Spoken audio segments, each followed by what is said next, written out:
Good morning बच्चों। आई tutor की class में आप लोगों का स्वागत है।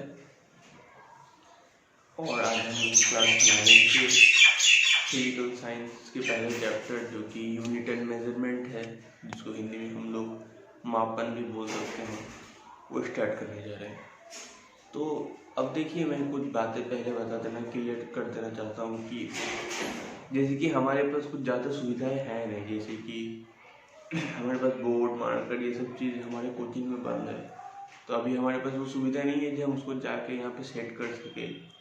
और सेट करने के बावजूद भी अगर वीडियो करना चाहे तो उसके लिए एक अलग से कैमरा सेट चाहिए और कुछ वाईफाई सिस्टम चाहिए यूट्यूब में अपलोड करने के लिए। तो बहुत सारी परेशानी आती है। तो फिर भी हम लोग कोशिश कर रहे थे, हमसे मोबाइल से जितना हो सके हम उतना कर सके, और जो बेस्ट है हमारा हम वो आपको देने की कोशिश कर रहे हैं। तो आपसे गुजारिश है कि आप समझने की कोशिश करें। और हाँ, जब भी आप वीडियो देखें तो प्लीज़ हेडफोन का यूज़ ज़रूर करें, क्योंकि उससे आवाज़ आपको क्लियर आएगी। और इसे एक रियल क्लास समझ के मेरे बताए गए हर एक वर्ड को बड़े ही ध्यान से, बड़ी ही केयरफुल से उसे समझने की कोशिश करें, ठीक है। और कुछ जैसे कि कल एक हिंदी में English medium Yudhveer high school का एक बच्चा का मैसेज आया था, नाम याद नहीं आ रहा है मुझे उसका। तो देखिए, ये तो एक्चुअली हम लोग जो क्लासेस करा रहे हैं वो एक्चुअली हिंदी मीडियम के लिए है, ओके। बट जो इंग्लिश मीडियम जैसे कि रुद्रवीर हाई स्कूल का है वो भी कर सकते हैं, उसमें कोई प्रॉब्लम नहीं है। मैं जहाँ जहाँ पे ज़रूरत होगा मैं इंग्लिश वर्ड भी यूज़ कर दूंगा। जैसे कुछ नॉर्मल टर्म मैं यूज़ करूँगा, जैसे कि लंबाई, तो लंबाई का इंग्लिश में बोलते हैं लेंथ। जैसे कि फिर हिंदी में यूज़ करूँगा मैं मात्रा, मात्रा को इंग्लिश में बोलेंगे मास। समय, समय को इंग्लिश में बोलेंगे टाइम। तो वो कुछ नॉर्मल टर्म्स है जो कि आपको पता होना चाहिए। और एक्चुअली जो मैं हिंदी में पढ़ा दूंगा, एक्चुअली जो कॉन्सेप्ट है ना वो कॉन्सेप्ट मैं आपको समझा दूंगा। उसके बाद आपको क्या करना है, जो इंग्लिश मीडियम के बच्चे हैं वो अपने बुक को एक बार रीडिंग कर ले, उनका हो जाएगा, ठीक है ना। तो और जो हिंदी मीडियम के उनके लिए तो मैं हो सके तो PDF बना के ग्रुप में डाल दूंगा। अगर वीडियो देखने के बाद किसी को अगर कुछ भी प्रॉब्लम हो तो प्लीज़ आप ग्रुप सेक्शन में कमेंट करके बोलिए, सर हमें ये प्रॉब्लम हो रहा है, वीडियो का क्वालिटी ख़राब है, या फिर वीडियो की ऑडियो क्वालिटी ख़राब है, या फिर सर आपने जो ये टॉपिक पढ़ाया है वो समझ में नहीं आ रहा है। तो प्लीज़ ये सब चीज़ क्लियर कीजिए। तो चलिए स्टार्ट करते हैं क्लासेस। तो देखिए बच्चों, हमारे चैप्टर का नाम क्या है, माप और इकाई, और जिसे इंग्लिश में क्या बोलते हैं, मेजरमेंट एंड यूनिट्स। तो देखिए, ये चैप्टर से आपको पता होना चाहिए, चैप्टर का अगर किसी भी चैप्टर को स्टार्ट करने से पहले हमें पता होना चाहिए वो चैप्टर का इम्पोर्टेंस क्या है, वो चैप्टर आपके सिलेबस में दिया गया है तो क्यों दिया गया है। तो आइए, पहले चैप्टर शुरू करने से पहले हम कुछ इसके बारे में जानते हैं। इसलिए हमारा पहला टॉपिक मैंने लिखा है भूमिका या फिर इंट्रोडक्शन। मतलब कि चैप्टर का जो है, अगर आप किसी आदमी से मिलते हैं, न्यू आदमी से, आपकी न्यू पर्सन से मिलते हैं, तो आपको उसके बारे में जानने में थोड़ा टाइम लगता है, ठीक है। तो एक अगर हम किसी न्यू आदमी से बोलते हैं तो हम बोलते हैं माई सेल्फ, ये हमारा नाम ये है, मैं ये करता हूँ। तो हम लोग क्या करते हैं, इंट्रोडक्शन करते हैं अपना। तो उसी तरीके से किसी भी चैप्टर को स्टार्ट करने से पहले हमें उसका इंट्रोडक्शन लेना जरूरी होता है। जैसे कि ये चैप्टर का नाम है माप और इकाई, यानी कि मेजरमेंट एंड यूनिट। तो ये मेजरमेंट एंड यूनिट इसका ज़रूरत क्यों पड़ा? क्योंकि देखिए, पहले के ज़माने में जो था, पहले के ज़माने में पैसा नहीं होता था। कोई अगर किसान है तो वो अपना फसल को उत्पादन करता था, कोई अगर व्यापारी है तो वो अपने सामान को लेन देन करता था। तो लेन देन जो होता था वो किस तरह से होता था, अगर एक कपड़ा वाला है और एक किसान है तो ये क्या करेगा, देखिए, अगर किसान को कपड़ा चाहिए तो वो कुछ अपना अनाज लेके जाएगा और कपड़ा वालों को देगा, और कपड़ा वाला कुछ कपड़ा किसान को दे देगा। तो यहाँ पे एक्सचेंज ऑफर के टाइप पे ऐसा कुछ चलता था। लेकिन धीरे धीरे जैसे जैसे दुनिया में डेवलपमेंट स्टार्ट हुआ, उन्नति करना स्टार्ट किया, तो लोगों को समझ में आया कि नहीं, माप तोल नाम का भी कुछ चीज़ होना चाहिए। जैसे अगर हम किसी चीज़ को लेते हैं तो उसका मेजरमेंट करना ज़रूरी है, ठीक है। मेजरमेंट करना ज़रूरी है तो ठीक है, मेजरमेंट करेंगे हम लोग। लेकिन मेजरमेंट करने के लिए अब जैसे कि दुनिया में बहुत सारे देश हैं, इंडिया भी एक देश है, नेपाल एक देश है, अमेरिका एक देश है। तो अगर इंडिया में 1 kg में इंडिया में 1 kg में, 1 kg में अगर इंडिया 1000 ग्राम लेता है, कितना ग्राम? 1000 ग्राम, ठीक है। और यदि अमेरिका 1 kg में 900 ग्राम लेता है, 900 ग्राम लेता है, तो ये जब तक अपने देश में व्यापार करेंगे, यानी कि जब तक ये अपने देश में बिजनेस करेंगे, तब तक तो कोई प्रॉब्लम नहीं है। लेकिन अगर जब हम इंटरनेशनल बिजनेस में आते हैं, मतलब कि जब एक देश दूसरे देश के साथ अगर व्यापार करेगा, तो इंडिया का 1 kg बराबर कितना हो जाएगा? 1000 ग्राम। लेकिन अमेरिका का 1 kg बराबर 900 ग्राम। तो यहाँ पर प्रॉब्लम आएगी, क्योंकि इंटरनेशनल मार्केट करने से दोनों चीज़ तो समान होना चाहिए ना। तो इसीलिए जो एक कमेटी बैठी और उस कमेटी ने बैठ के डिसाइड किया कि हम कुछ नियम बनाएंगे माप तौल को लेके, और उस माप तौल का जो नियम होगा वो पूरे देश में, यानी कि जितने भी वर्ल्ड है, पूरे भारत माने पूरी दुनिया में जितने भी देश हैं, उन सब देश में ये जो चीज़ होगा वो समान होगा। मतलब कि 1 kg बराबर 1000 ग्राम, ये सिर्फ इंडिया में ही नहीं, ये टोटल वर्ल्ड में ही सेम होगा। इसी तरीके से हमारा जो देश का बिजनेस है वो भी ठीक तरीके से चलेगा, और जो हमारा इंटरनेशनल मार्केट है, मतलब कि एक देश का दूसरे देश के साथ जो व्यापार है वो भी अच्छे तरीके से चलेगा, ठीक है। अब इसका ज़रूरत पड़ेगी, आप सोचिए, आप ही सोचिए, अगर आपके घर में अगर आपको पापा बोलते हैं कि जाओ बाज़ार से प्याज लेके आओ, ठीक है ना, तो आप क्या दुकानदार के पास जाके क्या बोलोगे? भैया प्याज दो। तो दुकानदार क्या बोलेगा? कितना प्याज चाहिए? तो आप उसे क्या बोलोगे? 1 kg दो, 2 kg दो। आप ये तो नहीं बोलोगे ये मुझे 2 लीटर दो, 3 लीटर दो। तो वहाँ पे आप किलोग्राम का यूज़ कर रहे हैं ना, 2 किलो दो। तो वो जो किलो है ना, किलो ही क्या है? तो आपका किलो ही है आपका इकाई। आप बोलते हैं हमें दुकान में जाके आप बोलते हैं सॉरी भैया हमें 1 लीटर का अमूल का दूध का पैकेट दीजिए। तो आप वहाँ नहीं जाके बोल सकते कि भैया हमें 1 kg का दूध दीजिए, क्योंकि दूध को, यानी कि जो लिक्विड होता है, उसे आप किलो में नहीं मेज़र कर सकते, आप उसे लिक्विड माने लीटर में मेज़र करते हैं। तो इसी तरीके से हर एक चीज़ को आप जिस तरह से, जैसे कि अगर बोलेंगे, आपसे पूछेगा कोई टाइम कितना हुआ, बोले आपसे कोई अगर पूछता है भैया टाइम कितना हुआ, तो आप क्या बोलेंगे? 1 किलोग्राम? नहीं ना, आप बोलेंगे 1 बज रहा है, 2 बज रहा है, 3 बज रहा है, या फिर आप बोलेंगे 2:10 हो रहा है। आप ये तो नहीं बोलेंगे 2 किलोग्राम 10 ग्राम हो रहा है, ऐसा तो नहीं बोलेंगे। तो जो 2 मिनट 10 सेकंड आपने बोला, तो मिनट और सेकंड क्या है? यहाँ पे इकाई है। आप जो प्याज लेने गए थे वो आपने 2 kg प्याज लिया है, तो जो kg है वो क्या है? इकाई है। आप जो दूध लेने गए थे आपने 1 लीटर का दूध लिया है, तो जो लीटर है वो क्या है? इकाई है। तो आई होप आपको समझ में आया होगा कि मेजरमेंट और यूनिट में आपको क्या बताना चाह रहा है, ठीक है। तो उसके बाद नेक्स्ट टॉपिक आता है हमारा ये टॉपिक कंप्लीट हो गया, इंट्रोडक्शन। आई होप आपको समझ में आया हो इंट्रोडक्शन। उसके बाद नेक्स्ट टॉपिक पे आते हैं हम लोग, वो है आपका भौतिक राशियाँ, जिसे इंग्लिश में क्या बोलते हैं? Physical quantities.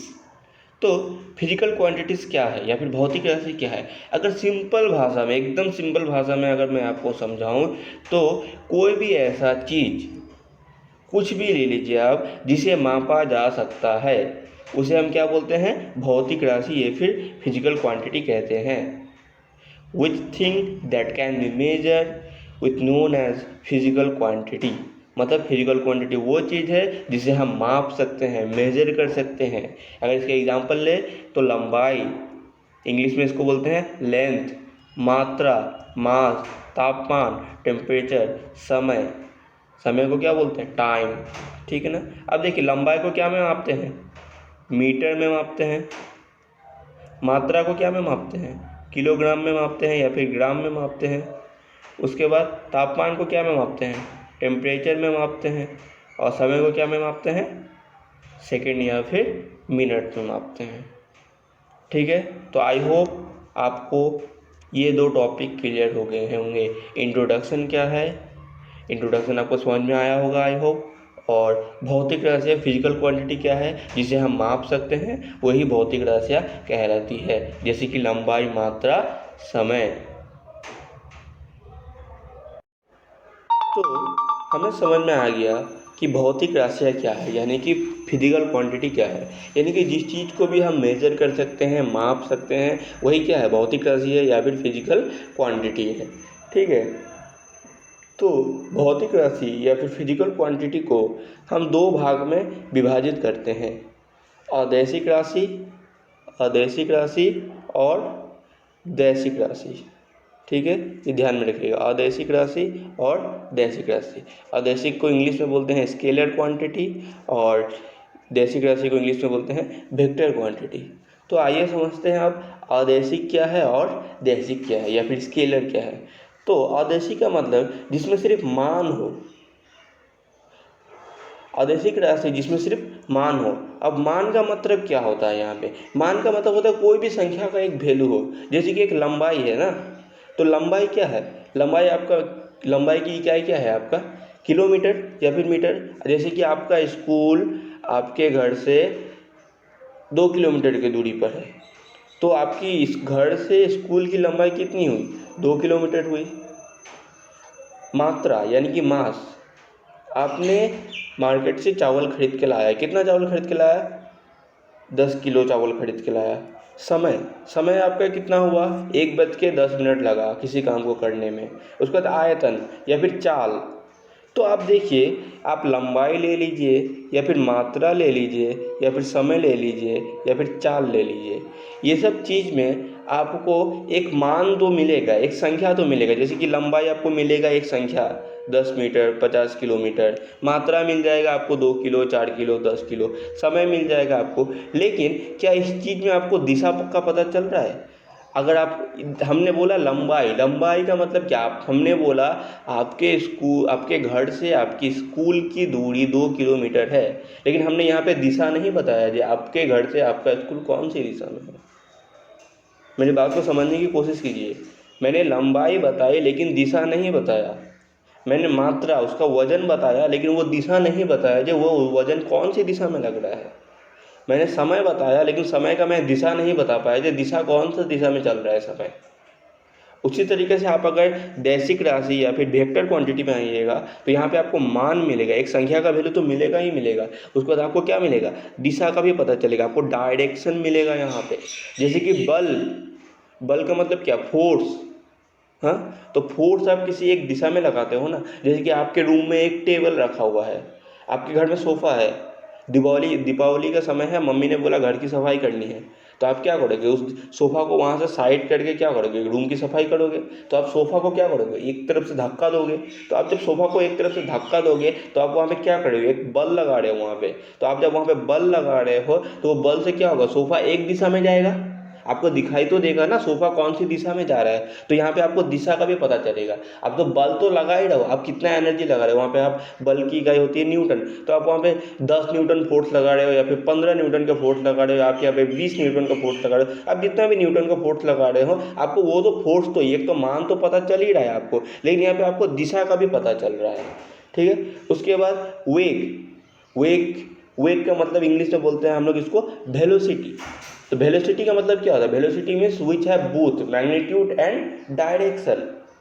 आपने एक चीज़ नोटिस किया होगा, चलिए ये मैं नहीं बताऊंगा, ये मैं लास्ट में आप लोग से एक क्वेश्चन करूंगा, वो क्वेश्चन के आंसर आप लोग मुझे चैट बॉक्स में देंगे। ठीक है, तो भौतिक राशि समझ में आया होगा आप लोग को। भौतिक राशि दो प्रकार का होता है, एक अदैशिक राशि, दूसरा दैशिक राशि, या फिर scalar quantity, vector quantity. Scalar quantity में क्या है, आपका सिर्फ मान होता है, मैग्नीट्यूड होता है ओनली, डायरेक्शन नहीं होता है। याद रखिएगा, इसमें डायरेक्शन नहीं होता है, और इसमें क्या होता है, इसमें डायरेक्शन होता है। जो एग्जाम्पल्स है वो ज़रूरी है याद रखना। ठीक है, उसके बाद आता है भौतिक राशि को कैसे मापें, मतलब भौतिक राशि को हम लोग कैसे माप सकते हैं, या फिर how can we measure physical quantities. ठीक है, तो इसको अभी हम लोग समझने की, तो हम लोग भौतिक राशि की माप कैसे कर सकते हैं। ठीक है, तो भौतिक राशि को माप करने के लिए, यानी कि फिजिकल क्वांटिटी को मेज़र करने के लिए हमें दो चीज़ों की ज़रूरत होती है। क्या, एक तो संख्यात्मक मान, यानी कि न्यूमेरिकल वैल्यू की ज़रूरत होती है हमें, और दूसरा क्या, इकाई या फिर यूनिट की ज़रूरत हमें होती है। अब न्यूमेरिकल संख्यात्मक मान का मतलब क्या है? संख्यात्मक मान का मतलब कि कोई भी ऐसा संख्या का वैल्यू, जैसे कि आप किसी सामान को लेते हैं तो वो 2 kg हो सकता है, 4 kg हो सकता है, 5 kg, 6 kg, 7 kg, तो यहाँ पे एक आपको वैल्यू मिल रहा है, न्यूमेरिकल संख्यात्मक मान मिल रहा है। और उसके बाद क्या आपको इकाई भी मिलेगा। जैसे कि हम लोग बाज़ार में प्याज लाने गए थे तो आपने 2 kg प्याज लिया था और 2 kg प्याज लिया था ना, तो देखिए अभी समझ में आएगा आपको। तो 2 आपका क्या हो गया, संख्यात्मक मान, और kg क्या हो गया, आपकी इकाई। आपने मार्केट जाके 1 लीटर दूध लिया तो 1 लीटर दूध लिया आपने, तो देखिए संख्यात्मक मान क्या हो गया, 1, और यूनिट क्या हो गया आपका, लीटर। आई होप आपको समझ में आ रहा हो ये सब चीज़।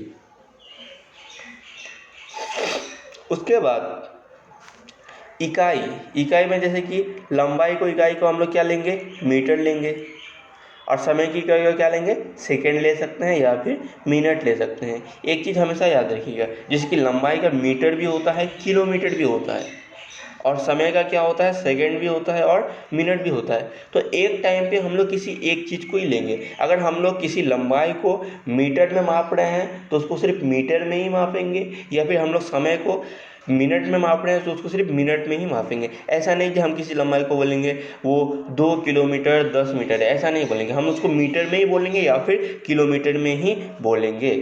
तो ये समझ में आया होगा आप लोग को, भौतिक राशि को हम लोग कैसे माप सकते हैं, एक तो उसका न्यूमेरिकल वैल्यू इनटू उसकी यूनिट, यानी कि संख्यात्मक मान गुना उसकी इकाई।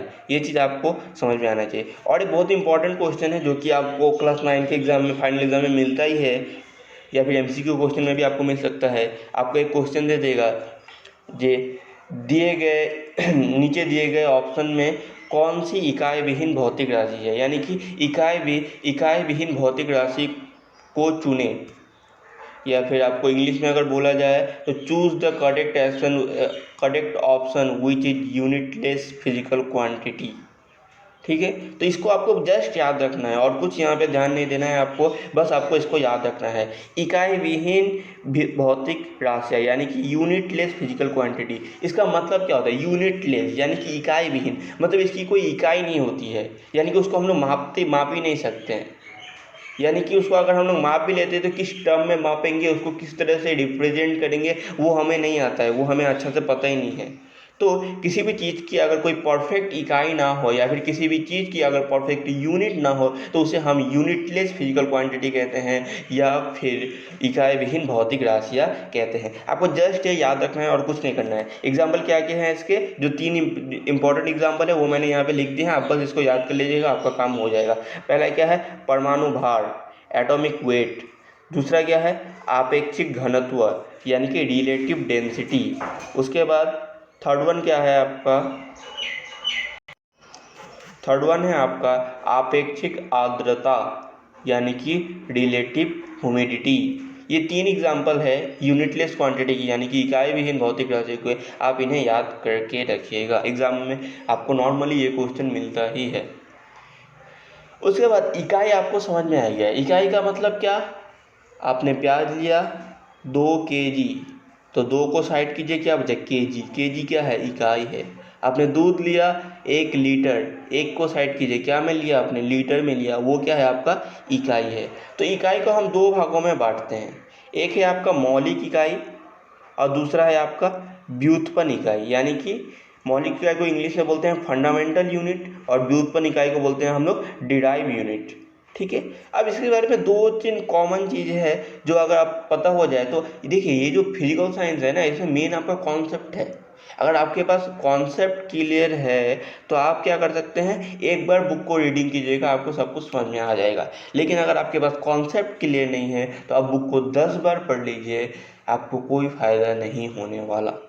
हाँ, मैं बिल्कुल सही कह रहा हूँ। अगर आपके पास अगर कॉन्सेप्ट क्लियर नहीं है, फिर भी अगर आप बुक को 10 बार भी पढ़ते हैं तो वो रट्टा मारने वाला बात होगी। आप भले ही उसके थ्रू मार्क्स तो ला सकते हैं, लेकिन नॉलेज गेन नहीं कर सकते। अगर आपके पास कॉन्सेप्ट क्लियर है तो भले ही आपके एग्ज़ाम में हो सकता है किसी कारण से नंबर कम आए, लेकिन इन फ्यूचर अगर भविष्य में जाके अगर आपके पास नॉलेज है तो वो बहुत काम आएगा। ठीक है, तो मौलिक इकाई का मतलब क्या होता है, यानी कि मैंने यहाँ पे एक वर्ड लिखा स्वतंत्र। स्वतंत्र का मतलब या फिर इंडिपेंडेंट, इसका मतलब आप लोग को पता होगा। स्वतंत्र का मतलब क्या, आज़ाद हो, जो किसी की गुलामी ना करता हो, जो कि अपने डिसीजन खुद ले सकता हो। तो मौलिक इकाई का मतलब क्या हो गया, समझिए, कुछ ऐसे इकाई जो कि किसी दूसरे के ऊपर निर्भर ना करे, मतलब कि कोई दूसरे के ऊपर डिपेंडेंट ना करे। होता है ना, हमें आदत हो जाती है, हम किसी आदमी के ऊपर डिपेंडेंट रहते हैं।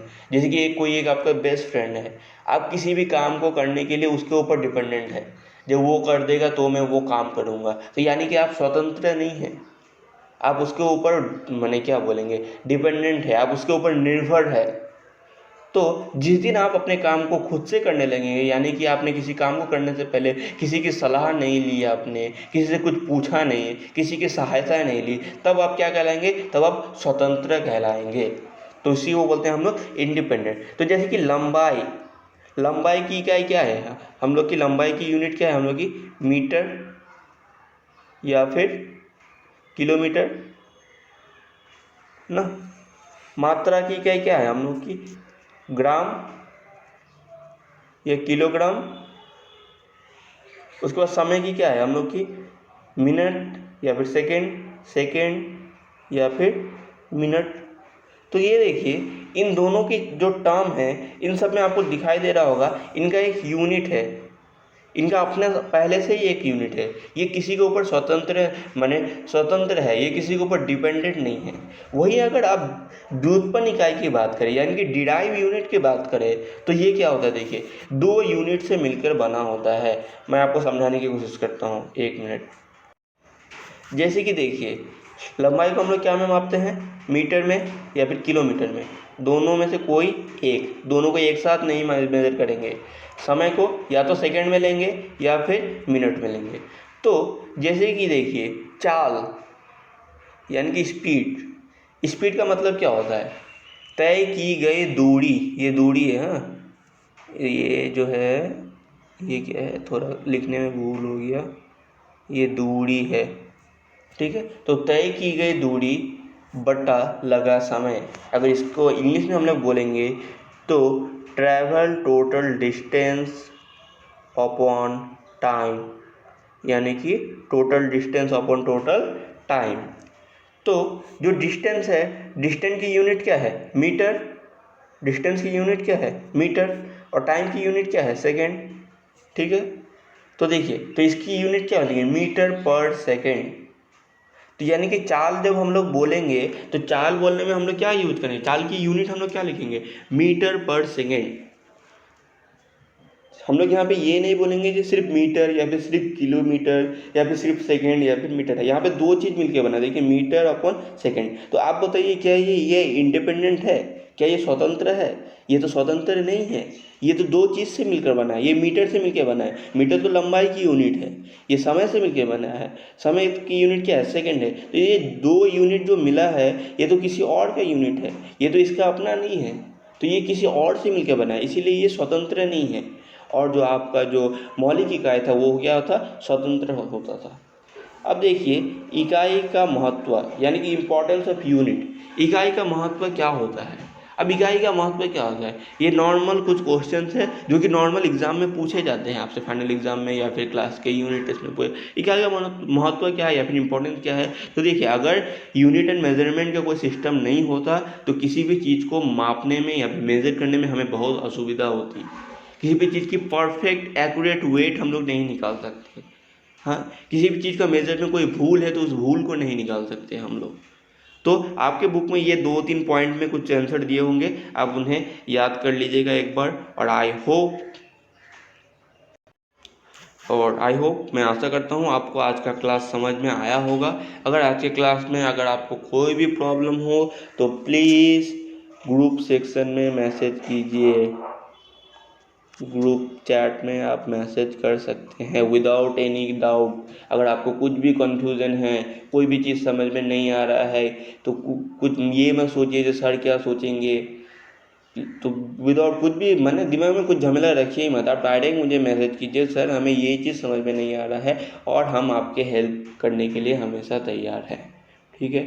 क्योंकि हमारा बस एक ही मकसद है, जो बच्चे पढ़ना चाहते हैं हम उनकी हेल्प करने के लिए हमेशा रेडी हैं। चाहे वो हमें रात को मैसेज करे, दिन में मैसेज करे, सुबह मैसेज करे, we are already every time ready for help. हमारे यहाँ क्लास 11-12 का भी हम स्टार्ट कर रहे हैं। तो बस आप लोगों से बस एक ही गुजारिश है कि आप लोग ज़्यादा से ज़्यादा इसे शेयर करें, ताकि जिसे ज़रूरत हो इस चीज़ की, यानी कि जो बच्चा सच में टैलेंटेड है, वो पढ़ना चाहता है, उसकी हेल्प हो सके। लॉकडाउन की वजह से उसका पढ़ाई का नुकसान नहीं होना चाहिए, हमारा बस यही मकसद है। तो best of luck, thank you.